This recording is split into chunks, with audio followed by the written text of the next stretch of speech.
Преди 10 на дена някъде бях пуснал едно видеоклипче, в което се вижда един сондажен кораб за добиване на горива, за търсене на горива. В Бургаското крайбрежие се намира, Бургаския залив. Когато се направи справка за предишния маршрут на този кораб, се вижда, че се е движил последните месеци между Бургас и Варна. Интересно е как без знанието на българските граждани държавата тръгва да търси горива по българската ивица, общо взето черноморска.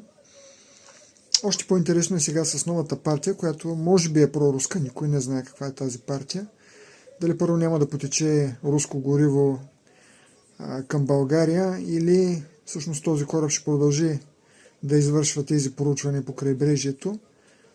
Но е факт, че продължава да стои в крайбрежието и като че ли не извършва никаква особена дейност. Разходите на един такъв кораб на ден са, убеден съм, над десетки хиляди евро на ден с целия екипаж, горива и така всичките хранителни припаси, от които имат нужда, за което, разбира се, плащаме ние.